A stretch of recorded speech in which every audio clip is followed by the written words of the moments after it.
Welcome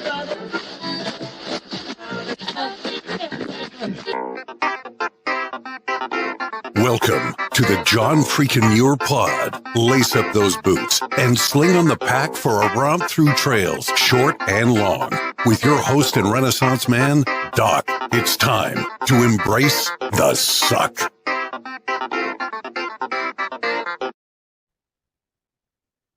Welcome back to another week on the trail, dirtbags and hiker trash. I'm Doc, and this is the John Freakin' Muir Pod. Let's start off with a reminder. If you are enjoying the podcast, take just a minute, help us out, leave us a review on Apple Podcasts. And if you're not enjoying the pod, well, just go ahead and keep that to yourself.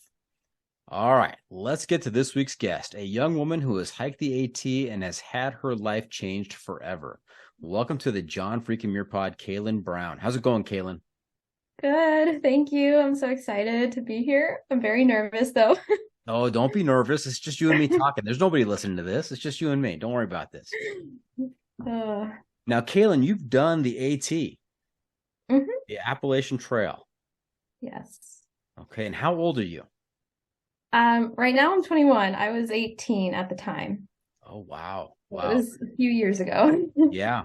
I'm interested to hear the female perspective on this because I did talk to Scrapbook a couple of years ago. He's actually a student who went to school in the area where I live. Like, we didn't know this until we actually got on and we started talking.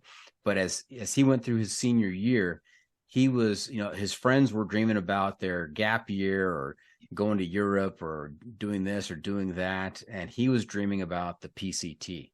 And so he convinced his mom to drop him off down in Mexico by himself at the age of, I think, 17 or 18 to hike the PCT. So I'm excited to talk to you about what your experience was at that time. And we'll get back to that in just a little bit.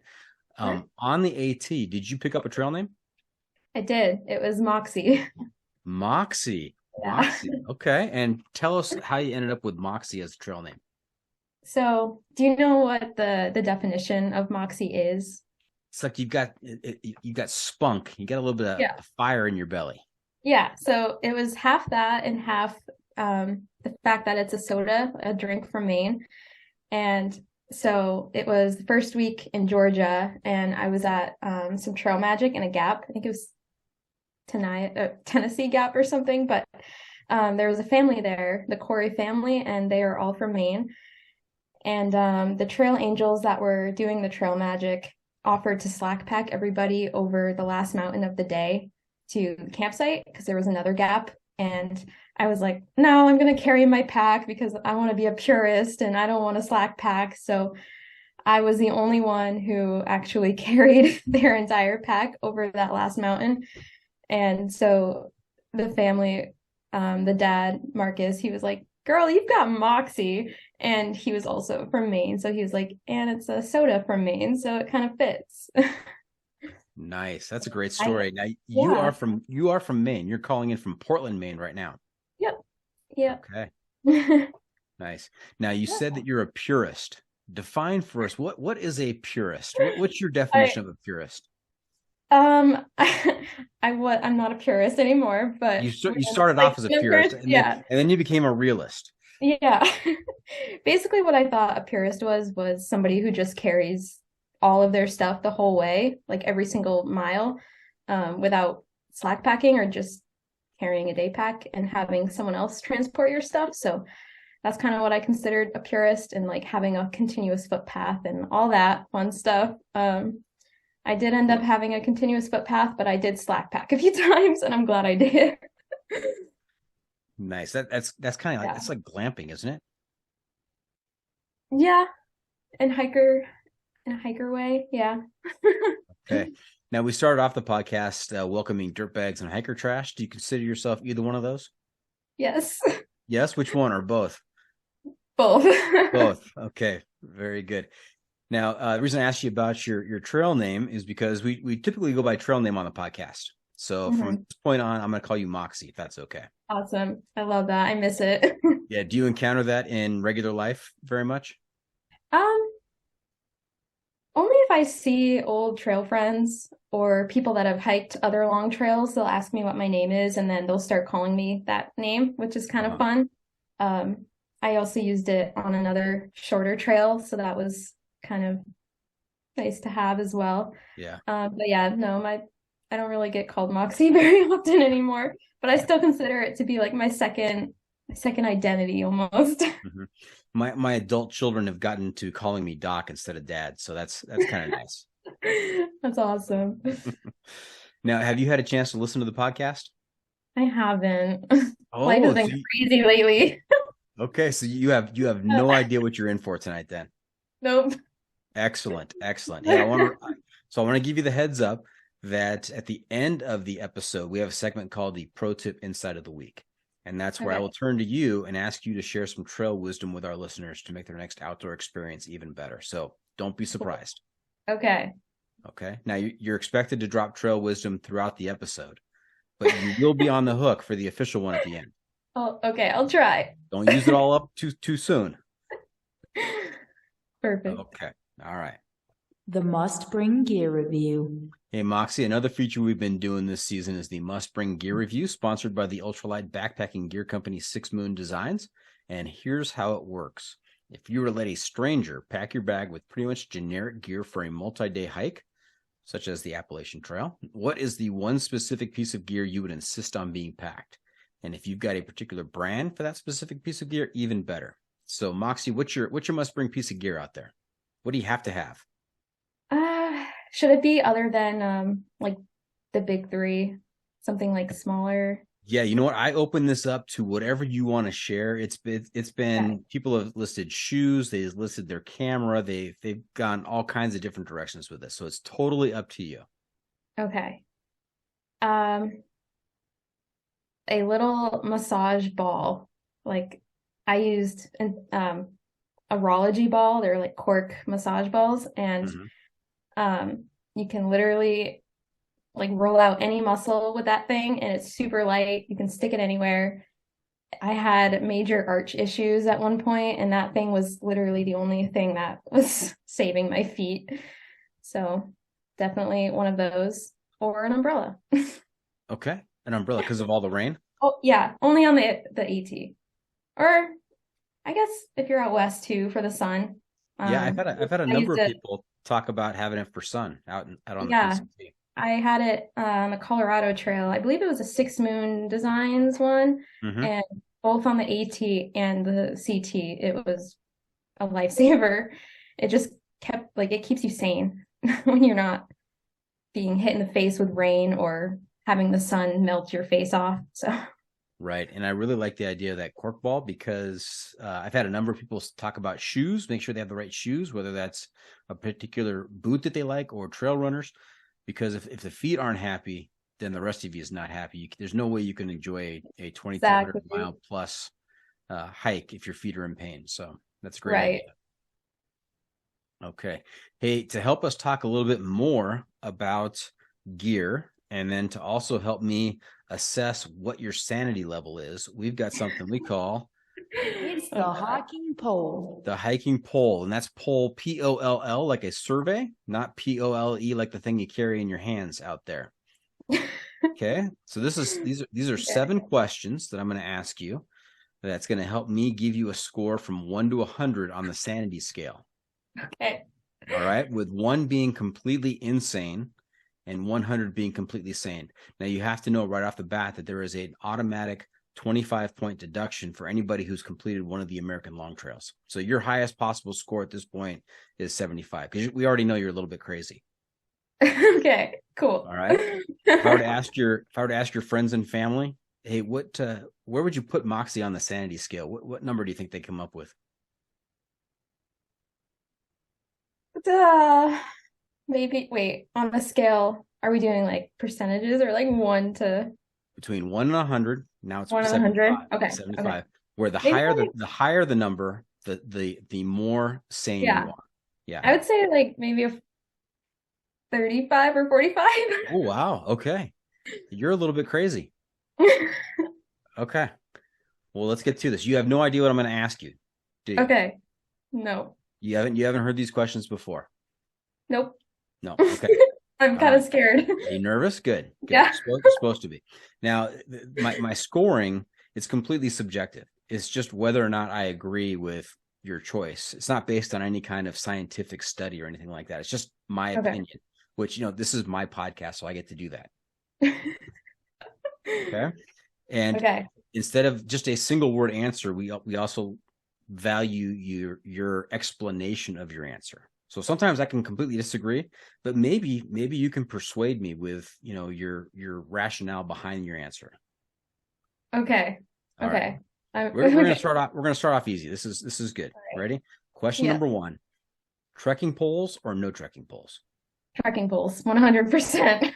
100%. No pause. No pause. Immediate answer. Trekking poles. And why is that? Knee problems and ultralight tents. You can set them up with your trekking poles, and they help you keep balance when you're crossing streams and stuff. You can use them and keep your balance. They're like two more legs, pretty much. That's right. More points of contact with the ground. That's better when you're going over terrain like that. If you have to cross a river or you're on maybe some steep terrain. Now, you said knee problems. Do you have knee problems, or this just prevents knee problems from happening? Oh, I have knee problems. Oh, I think from the AT. But yeah, literally the whole AT, my knees were always doing something. And I was very thankful to have trekking poles, and then all the hiking that I've done after the AT. Definitely, hiking poles. Okay. So far, so good. No major point deductions yet. You're doing fine. Cool. Okay. Question number 2: what's on your feet? Boots or trail runners? Or are you one of those rare breeds of barefoot hikers? Oh gosh, no, trail runners. Trail runners? And what kind do you like? I like ultra, oh my gosh, it's been so long. Lone Peaks, there we go. Lone Peaks, there you go. Or Hoka's. Those seem to be the 2 most popular brands out there. Those are the ones that are mentioned most often. For sure. Yep. I think they are. They're definitely the most popular. They're so comfy. Yeah. And how many pairs did you go through on the AT? I went through 5 pairs of ultras on the AT. Wow. And I think they were all Lone Peaks. Pretty much the same shoe. All right. Question number 3: when it comes to your shelter system, are you a tent person, tarp, hammock, bivvy, or hey, let's just go cowboy camping? Tent or cowboy camping. Not cowboy camping for an entire trail, but it's fun to do often. But definitely a tent. Mostly because I'm a side sleeper, so I don't think I could ever sleep in a hammock. And then I take the best naps in a hammock, but I can't sleep through the night on a hammock. I don't know what it is. It's just weird. It's a weird position. Like that. Now, you mentioned trekking poles are good for trekking pole tents. Do you have a trekking pole tent? I do now. I have the Z-Packs duplex. But on the AT, I didn't have the duplex. I just had, I started off with a Big Agnes Tiger Wall, I think. And then I ended up with an LL Bean single person tent, still like double wall. That also needed 1 pole, so it wasn't as much. But then I went to an ultralight tent and used both poles to hold up the tent. So right. Now, Z-Packs is also a popular choice out there. That's one of probably the top 3 brands I consistently hear is the Z-Packs duplex. Yeah, it's awesome. Yeah, when it comes to making a decision between being in the tent or cowboy camping, what criteria are you looking for? Whether or not it's up on a mountain. I don't really want to cowboy camp if it's just in a valley and in a forest. So if there's a good view, or if it's on a ridge where it's close to a good view and I'm expecting to wake up early and hike for sunrise to that view or something, or if the weather's good, if it's going to be a clear night and there's going to be stars, if it's warm out, and if other people are doing it, it's more fun to cowboy camp with friends. Kind of a social thing, right? Yeah. Yeah. Yep. Okay. But yeah. Question mostly number for the view. Sorry, what'd you say? Oh, just mostly if there's like a good view, or if I'm getting up to go hike sunrise for a good view. Right. Right. Yeah. All right. Question number 4. When it comes to sleeping, are you a sleeping bag fan or do you have a quilt? I have a quilt. Well, okay.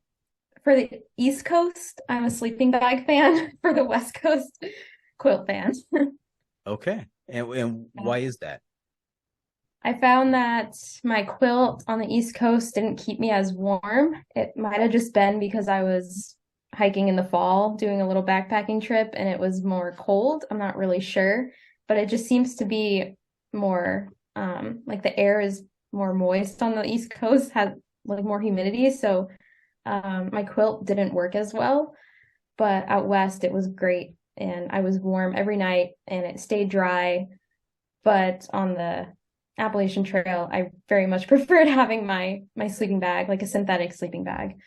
But I know a lot of people use down quilts and stuff on the AT and are just fine. So it's personal preference, but for some reason, I always get a lot of condensation in my tent, especially out here on the East Coast. So I like to have a synthetic sleeping bag. Okay. And what is your recommendation for a sleeping bag and also a quilt? Do you have a preferred brand? Sleeping bag, I haven't actually gotten a new one or done much research on in a long time. On the AT, I did use just a REI brand 20-degree sleeping bag, and that worked great. It was a tad bit heavy. It wasn't ultralight or anything, but it was fine, and it packed down really small. For my quilt, I can't remember. Hammock gear, which is ironic because I don't use a hammock, but their top quilts are actually universal, so you can use them for ground camping as well as hammock camping. So I got a quilt from them, and it's a 10-degree. It's so cozy. I still use it all the time, even just in everyday life. Right. Okay. Yeah. Question number, what are we on? Question number 5. This is an important question, Moxie. Opportunity for a huge point deduction here, depending on how you answer. And of course, you're going to answer the truth. You're not going to answer how you think I want to hear it. You have to go with what you actually do. So when it comes to food out there, are you a stove person? Do you cold soak or do you go stoveless? I'm a stove person, but I did try cold soaking for the summer and I enjoyed it, but even a hint of cold weather and I need a stove. So you tried it for a summer. How long is a summer? How many times did you cold soak, do you think? It was probably 2 months on the AT, so I think maybe like June and July. Oof. And it was kind of boring. It didn't taste as good, like dinners and stuff, pasta size and ramen and oats and stuff. Just it wasn't as good, but I was interested to see if it made a difference in my pack weight or convenience of just making meals and stuff. But I very much prefer having a stove. Yeah, 2 months. You gave it a valiant attempt. I mean, that's a long tryout period. And oh man, it's especially if you're hiking with somebody else who does have a stove, you kind of get jealous, right? You have kind of stove envy. Yeah. On the CT, I was hiking with 2 girls and one of them didn't have a stove and she was always a little bit jealous of my hot meal and my friend's hot meal. And we would kind of share with her. We would like take a bite of her cold one to see what it tasted like and then give her a little bit of ours. So yeah, you definitely get jealous. Especially when you're that hungry. Yeah. All right. Question number 6. Is life better above or below the tree line?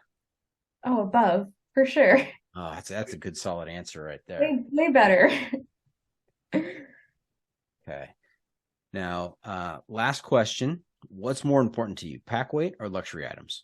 Are you looking to cut grams and ounces anywhere you can? Or you know what? It's okay to pack a luxury item so you don't have to suffer so much out there. Which way do you go? Luxury item. Okay. And what are your luxury items out there? My umbrella, if you consider that one a luxury item. I like to carry a little journal. I carry a pretty big battery pack because I use my phone a lot and I take a lot of photos and videos. and I like to share on Instagram and stuff. So I'm usually on my phone quite a bit. So I need a bigger battery pack. So that's definitely a luxury item. And sometimes a sit pad, depending if I'm carrying like a foam sleeping pad or an inflatable one. If I'm carrying an inflatable one, then I'll carry a sit pad too.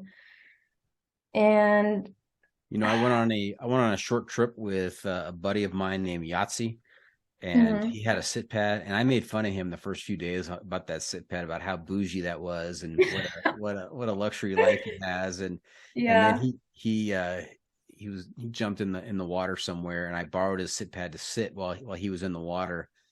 And you know what? That made some difference. That was nice. I had to stop making fun of him. Would it make me more insane to say that for my sit pad, I actually just cut off the end of my foam sleeping pad because I'm short. That's another 2 points off. Yes. I'm short, so I don't need a full length foam sleeping pad. So I cut off like 2 or 3 panels from the end, and then I just fold that up and like stick it on the outside of my pack somewhere, and then that's my sit pad. So technically I'm only carrying the weight of one item, but I'm using it for 2 different purposes. Right. That's not a luxury item. You're carrying a sleep pad. You're just carrying it in 2 different pieces. Yeah. Nice. Heck yeah. All right. So I have to take your answers and I need to put them through the John Freaking Muir Pod algorithm. We have to do a little math here. Give me just a minute. I have to, let's see, I got to carry the 3.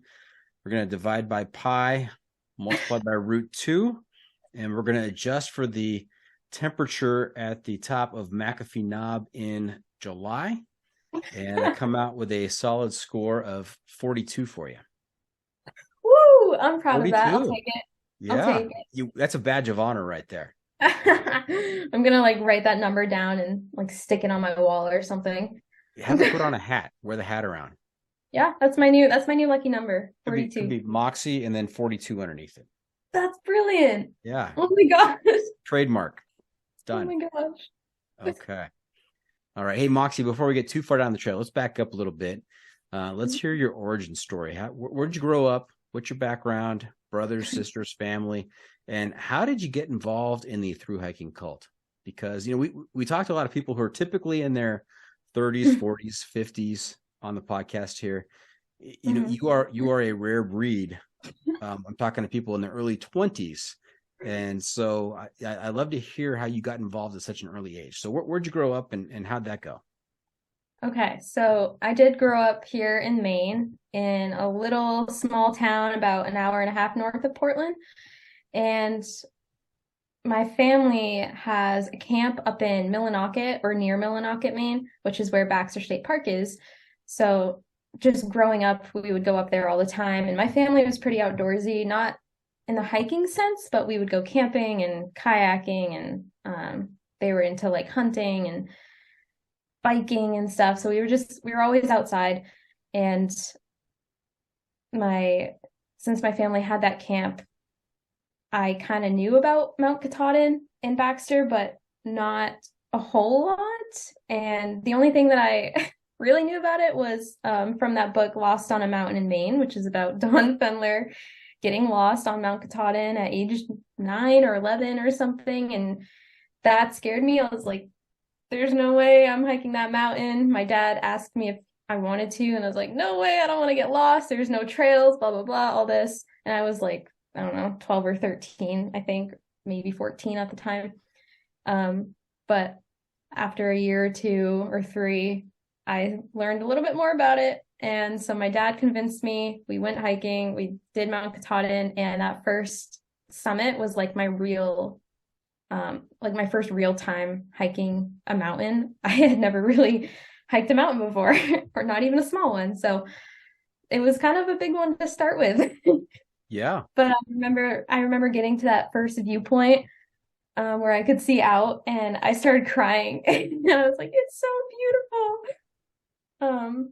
And then when we got to the top, I was just in disbelief the whole time. And I read the sign and it said, northern terminus of the Appalachian Trail. And I was like, oh, what's that? I don't know. Did some research when I got home. And yeah, I think that's where the spark kind of like got ignited. So how old were you when that happened? I was 16 or 16. no, 15 because it was in 2016. Okay. So what I love about that story, Moxie, is the fact that you live in Maine, which is by the northern terminus of the AT. You've got Katahdin, basically not in your, I don't know how far you were from it, but I'm going to say in your backyard compared to the rest of us, right? You grew up, Right. you've got Katahdin really close to you. And so it's in my mind, as you're describing that, I'm thinking that maybe this is achieved some kind of mythic quality in your mind. And then you read a book as a kid about this other kid who gets lost on Katahdin, and so the myth grows even larger. And then you're able to hike it with your dad, and it's like just this culmination of imagination about Katahdin, and then getting to do it, which is very, very cool. Yeah. Yeah, it was very interesting because I did have that image of what it would be like from the book, because books create images in your head. And since I was so young, I literally had no clue what to expect. And then going there for the first time and actually hiking it was pretty surreal, and it was awesome. And I fell in love with Baxter immediately. Mm-hmm. Now I understand that you've hiked it more than once. A little too many times. How many times have you hiked Katahdin? 17 now. 17 times. Yeah. Wow.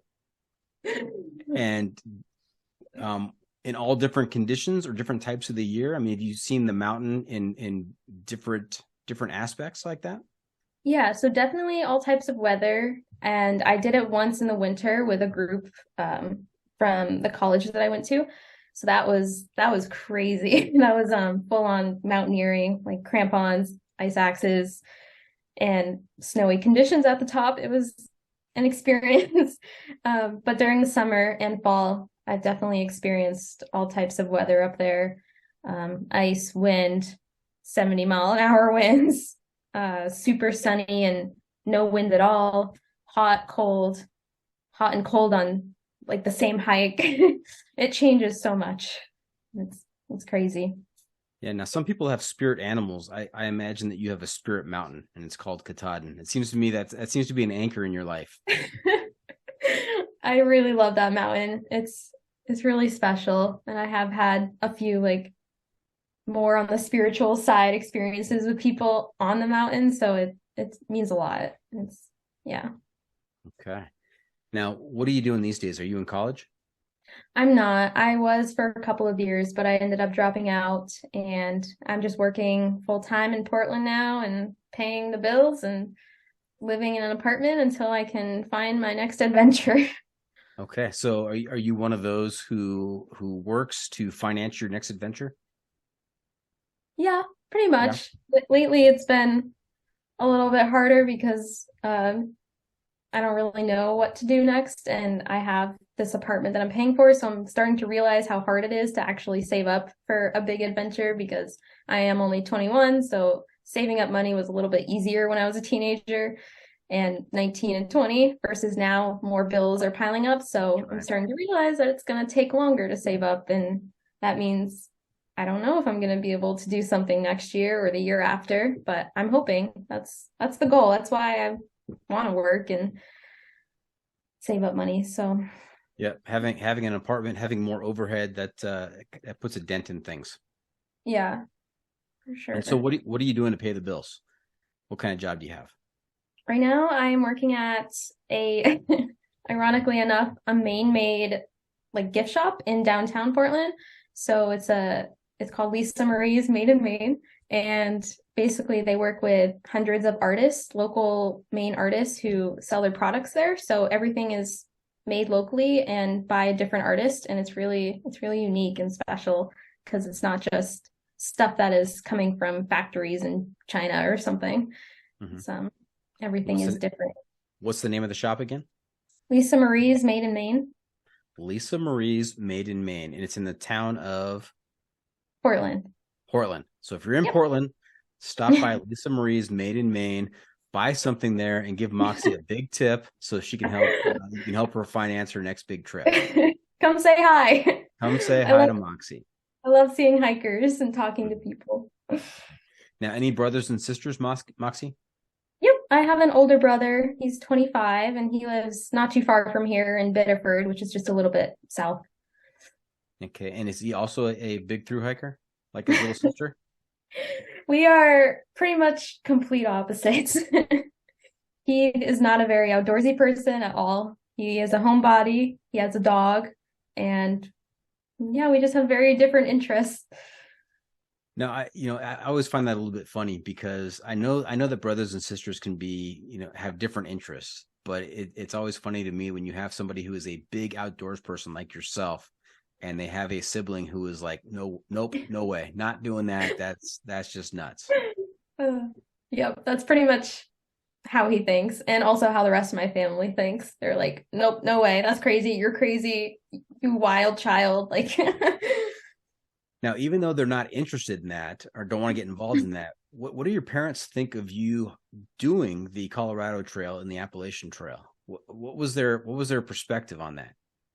the Appalachian Trail, they were not okay with for quite a while before it happened, because I was 17 when I was coming up with the idea and asking them if I could do it, and they were like, no way, you're way too young, you can do it after college or something. And I was like, yeah, you're right, that's probably a better idea. And then like 17, 18, they just come home one day from the grocery store and they're like, hey, if you want to do the Appalachian Trail, we just want to let you know that like we'll support you, and if you want to do it after high school, you can, and we'll help you out as much as we can, and like we're really excited for you, we think you should do it, all this amazing things. And I just like started tearing, broke down. I literally broke down in the kitchen because I was so excited and so happy. But they were absolutely terrified like the whole time. They were going to make me carry like a big thing of bear spray on the AT. They wanted me to carry a gun like most people did. Obviously, I was able to talk them out of that, specifically the bear spray. And yeah, they were very nervous the entire time that I hiked the AT. They did come to visit me a few times in different states, but towards like the middle and end of it, they seemed to be getting more comfortable with it since I was getting closer to home. And then on the CT, I mean, they worried, but like they weren't nearly as scared because they knew that I was capable of doing something like that. Right. Now, Moxie, what do you think? Why do you think they had such a change of heart? I mean, they seem to be kind of like, no way, this is not going to happen. And they just come home from the grocery store and say, all right, go ahead. I mean, what do you think happened there? I honestly don't know. I think it was just the passion that I had for it, and they could see that, because even with other things in my life, I've always been very passionate about and dedicated. So I think with the Appalachian Trail, they could see how excited I was and how motivated I was to do it and like save up money and do my research. And they know that when I want to do something, like I'll put my heart and soul into it, and I'm not just gonna quit. I don't know what changed for them. Yeah. But that's kind of my guess. Okay. And when you started the Appalachian Trail, were you doing it with friends, or is this a solo adventure by yourself and you're just going to meet people on the way? It was completely solo. Wow. Yeah. Wow, that's impressive. That's, as a parent, I would be scared as well, but yeah, I didn't blame them. I understood. Mm-hmm. And yeah. Really, it was just you had them drop you off, or you got down to Springer and you're just walking home, right? You're just walking home. Just happens to be a couple thousand miles away, but you're going to walk there. Yeah. When they dropped me off in Georgia, it was the hardest thing to watch them drive off, even for them. Like I was crying watching them drive off as I started hiking Amicalola Falls, and then they had called me later that day saying that they were bawling their eyes out as they were driving away because they drove me down to Georgia and then had to leave me there and drive all the way back home without me, knowing that they left their daughter in the woods in Georgia. I feel bad. It kind of feels like a parent of the year award moment that they're letting you do this, but then it also is like you're the worst parent in the world, leaving your kid in the woods, and I'll see you in a few months. Yeah, I think that's how they felt. I felt bad for putting them through that. Torture. All right. Hey, we're going to take a quick break. And when we come back, we're going to hear about that hike and some of your other adventures out there. So stay tuned. We'll be right back. And welcome back. We are talking to Kaylin Brown, aka Moxie. And when we left, before we heard from those great advertisers for the John Freaking Muir Pod, when we left the first segment, her parents had just dropped her off in the woods and had driven away. What were you expecting in terms of the AT? Was this your first big through hiking experience? Yeah, I had only done one overnight backpacking trip before that, so it was definitely new. I kind of knew what to expect, but I wasn't sure. Like I had watched a lot of YouTube videos and stuff, but obviously those are just like the highlights kind of. So really everything in between, like all of the milestones and exciting moments and stuff, that's what I wasn't sure like what to expect with and stuff. Mostly what surprised me was just like in between all those moments, how much time you spend just walking. And I was like, wow, in all those YouTube videos, you really don't realize how much walking there is. Because it seems like they're just always like reaching all these crazy milestones and seeing all these beautiful places. But in between all those beautiful places is a lot of green tunnel and a lot of crappy trail sometimes, a lot of pain. And yeah, I was not expecting that. I wasn't expecting it to be as hard as it was. It was way harder than I thought it would be. Big difference between reality and what you see on social media or even on YouTube, right? Because you're right. You see the highlights, you see the glory moments, and you don't see all of the sucky moments in between. Yeah. Now, what kind of research had you done to prepare for this? Just a lot of YouTube videos? And YouTube videos, articles, podcasts, so many things. I remember, literally books, anything that I could watch or read or listen to. I was, okay. I was obsessed with it. Now, what were you worried at all? Were you worried at all in terms of being an 18-year-old female out on the trail? No, surprisingly, no, because I feel like now if I go hike a trail, I do worry. But back then, I wasn't scared at all for some reason. Like the nerves started to hit me the day before the hike, but starting the hike and then all of the time beforehand, I was just excited. That's literally all. I was psyched. But once you were on the trail, you got nervous? No, once I got on the trail, I was still super excited because I was just so happy to be starting it because I had been dreaming about it for so long. And I was like, oh, it didn't feel real. I was so excited. Like I said, I was sad to say goodbye to my parents, but that was a little bit different from being excited to get on the trail and go. But, okay. Yeah. Let's do some numbers here. When did you start the trail? April 1st. Yes. April 1st? Okay. And then when did you finish? September 28th. So it was like 3 days, under 6 months. Okay. And so what was your average pace then? What was your average day? How many miles? If you do the average for the whole trail, I think it came out to like 12 or 13 a day.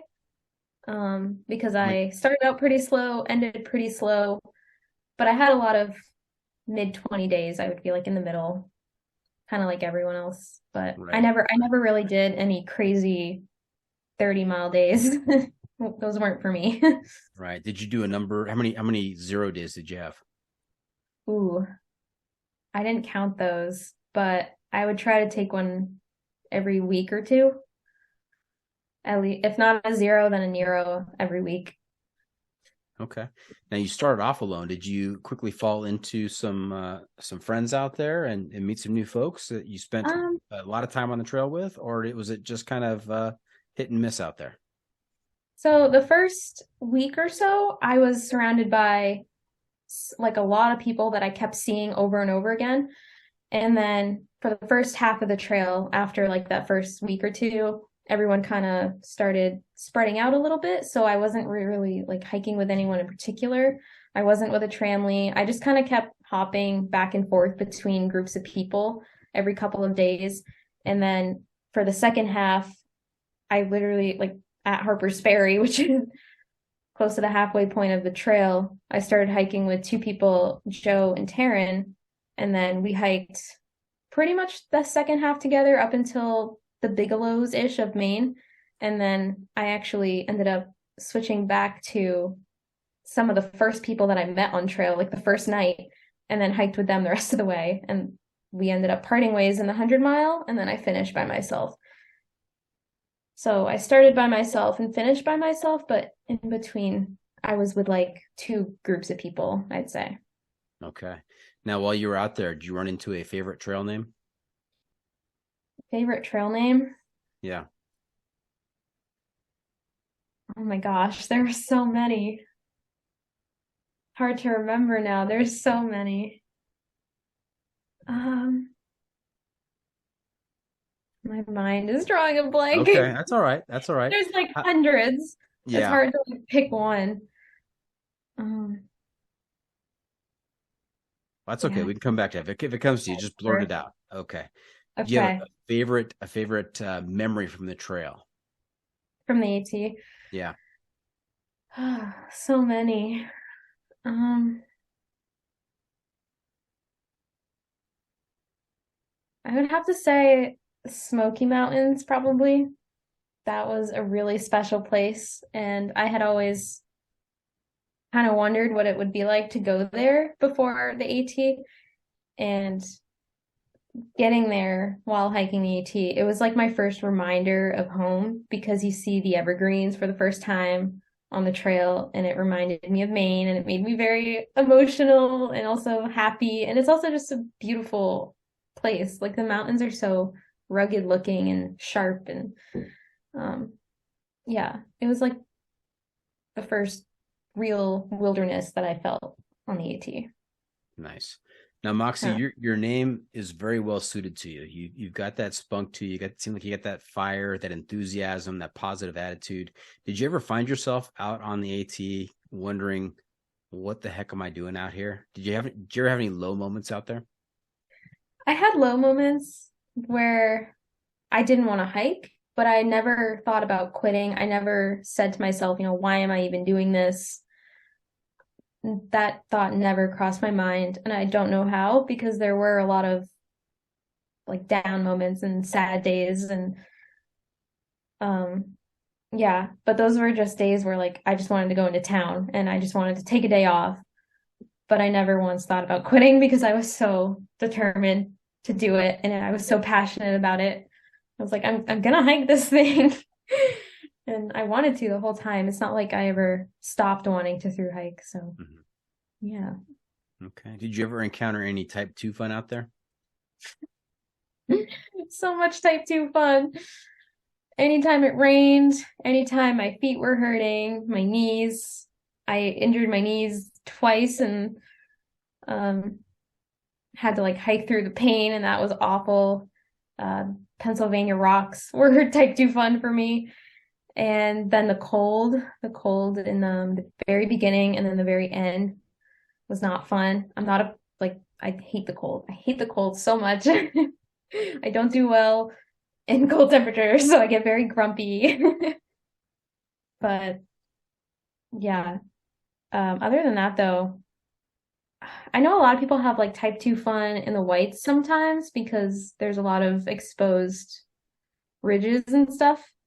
And if you get bad weather, then it's really crazy up there and it's not fun at all. But I had a really good weather window for those, so I didn't have any type 2 fun up there, but I have before off the AT, so I know what it's like. But yeah. Okay. Now I know you've done Mount Katahdin many times, but at this point, as you're finishing up your hike, you're at the culmination of 2,200 plus miles. This incredible accomplishment. Did you have different emotions as you're climbing up Katahdin this time at the end of the AT? Yeah, so the mountain at that point was already like very, very special to me. So the fact that I had just hiked the entire AT, it kind of felt like everything had come around full circle because Katahdin is what sparked that interest for me of doing the trail. So when I got back there and after, hiking the whole thing, it felt surreal. It didn't feel like it was actually happening. I was like, how did I just hike the whole AT and now I'm back here and it's happening. And yeah, I remember getting up to the gateway, or sorry, the tablelands. So above tree line, when you come over that crest and you can see the summit like a mile away, 2 miles away. And I just, broke down crying, and it was very sentimental, being like, oh my gosh, there is that sign that I am so familiar with. I love it so much. And it's right there. That's the end of the 2,200 miles. I did it. Like, I'm almost there. It was crazy. It just made it even more special. And did your parents meet you there at the end?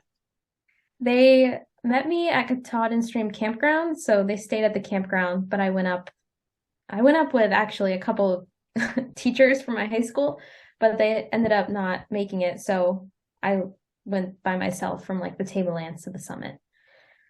But had some company along the way. Nice. Yeah. Now, what would Moxie at the top of Katahdin at the end of the Appalachian Trail, what would that Moxie whisper into the ear of the Moxie just starting out towards Springer Mountain 6 months previous? What advice would you give yourself, look in hindsight? Oh man, it's gonna sound cliche, but just saying like you did it, or just like keep going, just keep walking, even when it hurts, even when it sucks, just keep going. That's all you can do, really. Okay. And then what your next big adventure was the Colorado Trail 2 years later. Mm-hmm. Right? And why did you pick the Colorado Trail? I have this weird obsession with Colorado. I feel like any hiker does, but I was going to go to college there. So I had gone to Colorado in 2018 and toured some schools, and we did all the touristy things. We went to like Rocky Mountain National Park, and I literally just fell in love with everything about Colorado. And so after the AT, I started looking at other trails. I knew I couldn't do a long one, so I was looking at shorter ones, and I saw the Colorado Trail, and I was like, oh my God, that's perfect. It's only 500 miles. That's about a month. And I love Colorado. I want to see more of it. I don't want to do the touristy things. I just want to hike through Colorado and see all the mountains. So that's why I decided to do that one. And I'm very glad that I did. What were some of the highlights of the Colorado Trail, the best moments out there? The views, literally just it is breathtaking compared to the AT. Oh my gosh, it was insane. And the terrain, it was so much more flat, smooth sailing. There were some harder sections, but there was no like rock scrambling or climbing rocks like on the AT. And you didn't usually go like straight up a mountain like you do on the AT. So it was a lot more relaxing. But definitely, yeah, the scenery, the wildlife, the pikas and the marmots. I loved seeing those. I cried when I first saw a pika because they're so cute and small. And then the marmots are usually just chubby and they like sunbathe on rocks and stuff. And it was just completely different from New England. It was, yeah, one extreme to the other pretty much. Yeah, a lot of pikas and marmots in the Sierras as well. Yeah. On the PCT. Yeah. Yeah, very cool. So in terms of your gear, did you make a lot of changes to your gear between the AT and the Colorado Trail? Yeah, pretty much everything. Everything. I got a new pack. I switched to a hyper light. I was using a ULA on this AT, and then I switched to a hyperlight. I got my hammock gear quilt and my Z-Packs duplex tent. So cut quite a bit of weight there, and I still use like the same brand of water filter and bottles and stuff, but everything else, little things like got a new battery pack and new clothes, new shoes. But Right. yeah, Do you have any idea what your base weight was on the AT? the AT, I believe it was around 25 pounds. Okay. And what was your base weight on the Colorado? It was 14. Okay. That's a big difference. Yeah, I think it was because on the AT, I started out with quite a bit of cold gear. Like I had a fleece on top of my puffy and then my 20-degree synthetic sleeping bag and just some other random things that I ended up getting rid of. I don't really remember now. Mm-hmm. But yeah. Now, Kaylin, in the intro, I talked about how you hiked the AT and your life had changed forever. Do you feel that way? That was a turning point in your life and you're on a new trajectory? Yeah, for sure. In what way? Tell us about that. Well, I think if I hadn't have done the trail, I wouldn't be a dirtbag. I wouldn't be hiker trash. I wouldn't have such a desire to go hike long trails and adventure. Yeah, it just something like that definitely changes your life kind of. I met so many people. The experiences that I had out there were insane. It was very it's hard to describe, but they're like not experiences that you can just have in everyday life. It's a very big thing to go through and to accomplish. And so after I did that, I just had this I just wanted to go hike more trails because I fell in love with it, and just hiking, backpacking and stuff, and living with everything that you need on your back. It's very simple and rewarding. You feel very accomplished when you do it, and just getting to go to a different place every single day, see new things every single day. It's so much fun. It's way better than just living the same day every day, working and paying bills and stuff. So it definitely, yeah, adulting. And I think the fact that I did it at such a young age is part of the reason why it had such a big impact on me, because I didn't really know how to be an adult at that point. Like I had no experience of living on my own or having, an adult job or paying bills, anything. I was just like fresh out of high school and went on this crazy adventure. And so that kind of set the tone for me as an adult, I guess, because now I just still have that sense of adventure and I want to go do all these fun things. What advice would you give to any young women listening to this podcast right now about, they're thinking about doing something like this, but they're nervous. They don't have the experience. They've never done something like this before. What advice would you give them? It's not as scary as it seems. You kind of just have to put yourself out there. You have to go for it, and you'll realize that it's not as scary as it sounds.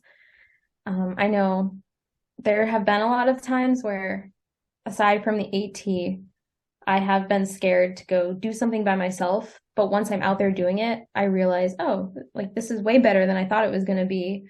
And I'm totally capable of doing this. I think a lot of women think it's dangerous to go out by themselves. It's not. It's so much safer than like going out into a city by yourself. Like I felt more safe on the AT than I do here in Portland walking around the city. So I really don't think there's a lot to be afraid of other than just like typical hazards like wildlife and being injured or something. But yeah, it's just, I want to like inspire other women that are trying to go do something like that by themselves to feel confident to do that. Because once you do it, you just feel very accomplished and you have more confidence in yourself, and being independent, it's a great feeling. Yeah, I mean, there's a lot to be said for doing a trail that goes 2,200 miles or doing a trail that goes from Mexico to Canada I mean, if you do something like that, I mean, the sky's the limit. You can do anything. Yeah, that's kind of how it feels, especially when you first finish. Right.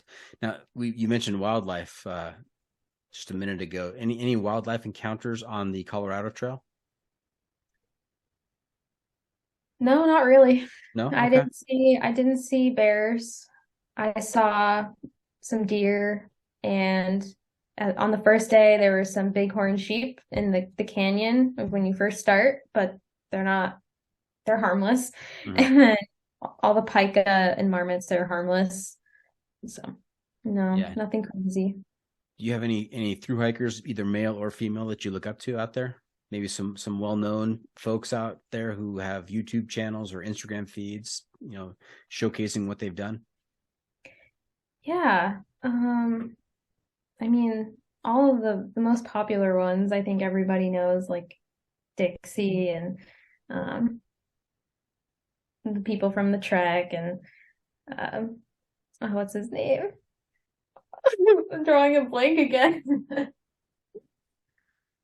I used to follow a lot of through hikers, popular ones that were posting a lot of content, but the past year or two, I've kind of, I don't know, I haven't. Jupiter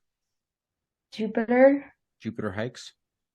I've heard the name, but I don't think I've watched much of their content. Ivy Tat. Yes, I did watch some of him. Ivy Tat and Darwin, obviously. Darwin. Yep. Right. How about Jeff Garmire? Never heard that one. Oh, Jeff Garmire. You got to check out Jeff Garmire. He's a hilarious character. His trail name is Legend. Okay. Yeah, he did the calendar year Triple Crown. Oh, wow. As well as the Great Western Loop. Oh my God. A handful of people have done the Great Western Loop. He's done the Barkley Marathons, and he just had a documentary made about him, his Colorado Trail FKT, that was released in Denver 2 nights ago. Oh my gosh, I'll have to watch that. Yeah, Jeff Garmire, Garmire, Legend. He's really fun. He's been on the podcast 4 times. You listen to those episodes too. He's hilarious. Oh my gosh. Have you heard of Tip Tap? No. Elena Osborne, Tip Tap. She's a Kiwi from New Zealand. Yeah. Oh my God, I love her videos.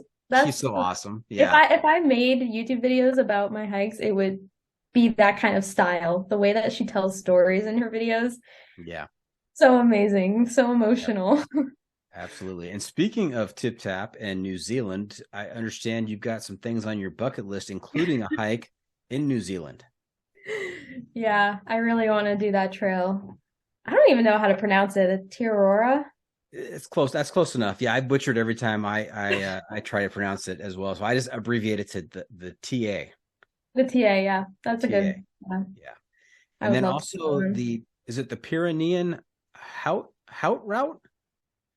I just call it the Pyrenees High Route. Pyrenees High Route. Okay. Pyrenean. We'll just do it in English. Not try the. Wait. A high route through the Pyrenees. There you go. Okay. All right. Any aspiration to do the Continental Divide Trail and the Pacific Crest Trail? Yeah, I was actually planning the PCT for next year with a friend, but I don't know if I can afford a long one so soon, but I do definitely want to do both of those at some point. Mm-hmm. Now tell our listeners, how much does it cost to do a thru hike? I mean, you're out there living on basically nothing. So how could it be so expensive? What does it cost? It costs on average, I think around $1,000 a month. That's what I spent on the AT. It was around $5,000, mostly because of food. You go into town, you eat at restaurants, you get hotels, you do laundry, you resupply your food. So you do groceries pretty much, and you eat a lot as a hiker. So you have to get a lot of food.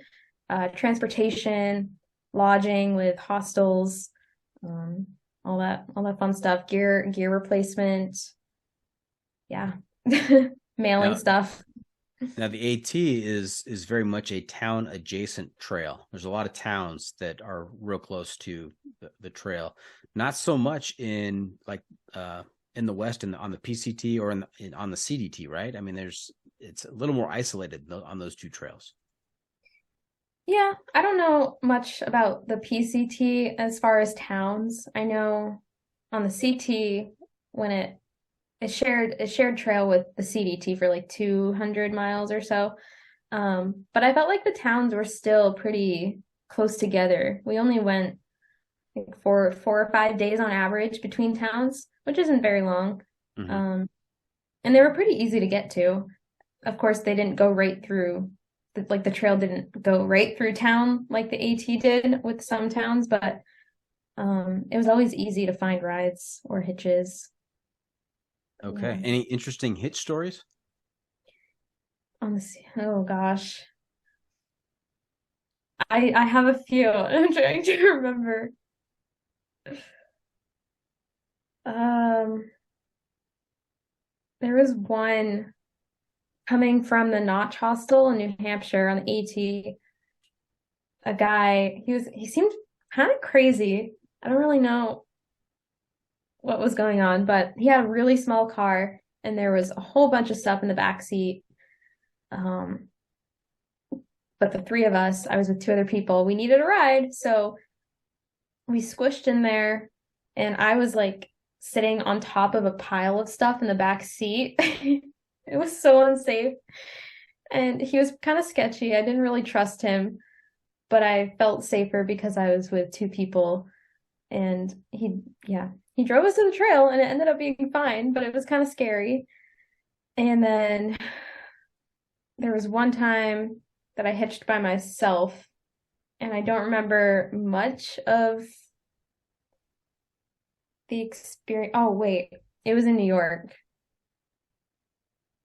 All I remember was being terrified the whole time. I was like, I'm never hitching alone again. This is scary. I felt like the closer we got to town, I was worried that he was just gonna like keep driving past town and like not let me out or something. And Was he saying creepy things, or was he just completely silent, or what?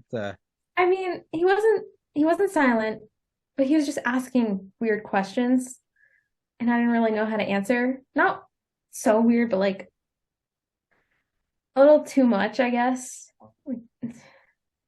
Just being a little creepy. But Okay, you made it made though. it. Made You it. Right. Hey, Moxie, you know where we are? Where? The pro tip insight of the week. That's right. That's right, Half Calf. It's time for the pro tip insight of the week, where Moxie gets to share some trail wisdom with our listeners to make their next outdoor experience even better. So what advice do you have for our listeners? Oh man. Feel like I need to narrow it down a little bit. Anytime I try to think of advice, I just think of what I said earlier about women trying to go out there by themselves. I mean, even if you're a guy and you're scared to go out by yourself, just go for it. I know this sounds hard, but you'll meet people along the way and you'll have all these crazy emotional moments by yourself. You'll be able to just kind of like discover more things about yourself that you didn't know and have type 2 fun. But kind of just go for it. Don't be afraid, or be afraid, but go for it, and then you won't be as afraid as you go. Yeah, be afraid, but don't let that stop you. Yeah, don't let it stop you. Get out there and do it. All right. So there you have it. That's it. This episode is just about in the books. Hope our listeners enjoyed our time with Moxie. Want to thank her for joining us this week. Moxie, how can our listeners keep up with you on social media, and where can they find updates on your latest adventures? Yeah, I mostly use Instagram, and that my username is the little @ symbol and then Kaylin, Kaylin .j.b. Kaylin.j.b. Okay. And I have a YouTube channel, but I only have like a couple of videos on there from the AT and Katahdin, I think. And I think it's just my name. Like if you search Kaylin Brown and Appalachian Trail, I think I pop up. Okay. Kaylin Brown. Remember to check out the pod on social media as well. We're on Facebook, YouTube, Instagram, Twitter, and TikTok. No TikTok account yet, Moxie? I have a TikTok account. I only have 1 or 2 videos. But I mostly just watch things on there. I don't really post. Okay. And if you have comments or clips you want to share, you can send it to me at johnfreakymirror@gmail.com. The Adventure Media Recommendation. All right, Kaylin, I'm also looking to you to share a recommendation for a book, a movie, documentary, some kind of outdoor adventure media to keep our listeners connected to the trail in the off season. We call this our adventure media recommendation. What do you have for us? Was there anything that you watched or read leading up to the AT that you think was a really good read that people should? Oh my gosh, I didn't prepare for this. Oh no. I'm like looking at my books over there. Oh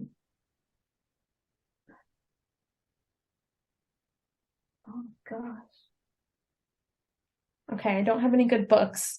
I wasn't much of a book reader. Any documentaries? There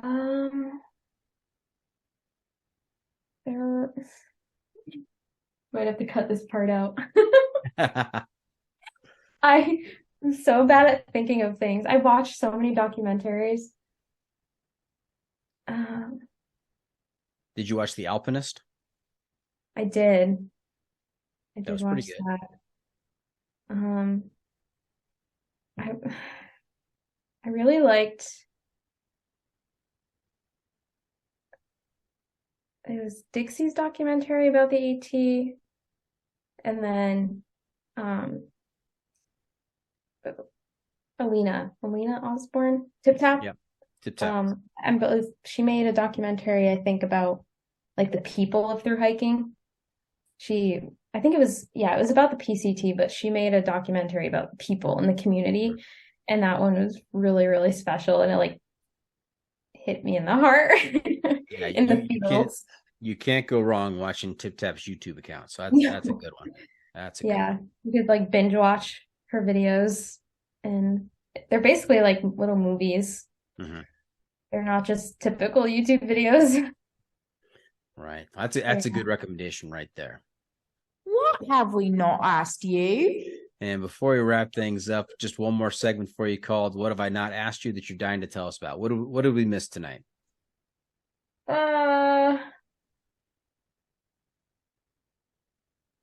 Did we miss any good stories? Good stories. Ones that you tell over and over again at family gatherings. In fact, when they see you coming, they head the other way. They're going to hear another hiking story. I mostly just talk about what I'm doing now, which is just hiking the 4Ks of New Hampshire and Maine. Mm-hmm. Every time I see family members are like, "So what have you been hiking now?" Or "When was your last hike?" And I'm like, "Oh, a couple days ago." And they're like, "What did you hike?" And they're like, "You're crazy." Yeah, so anytime I have a day off. So you're doing all of the 4Ks in New Hampshire? Yeah, there are 48 of them, and then in Maine there are 14, and Vermont there are 5. So I've done the main ones, and then I have 4 left to do of the New Hampshire, and then I'll do the Vermont ones, and then it'll be the New England 67, they call it. Okay. But yeah, that's kind of been like my obsession this year. So that's kind of what everyone hears about nowadays from me. I'm just nice. New Hampshire. Good luck with that. That's fantastic. Thank you. All right, that's a wrap from the John Freaky Mirror Studio. Any shout outs to friends and family, Kaylin? Friends and family? Obviously my parents for being the parents of the year when I was doing the AT and CT, and just all the people that have supported me along the way. I mean, they know who they are. Close friends, people on social media that have always kept in touch, trail family. Yeah. Everyone that I know. All right. Thank you for tuning in. Always remember, the trail is the trail. Doesn't care if you want to go downhill. Doesn't care if it's almost dark and you're looking for a campsite. It doesn't even care if your parents just dropped you off in the middle of the woods. and you're crying and they're crying and it's a complete mess and disaster. The trail is a trail. I just blew that. The trail is the trail. Embrace the suck. Yes. Embrace the suck.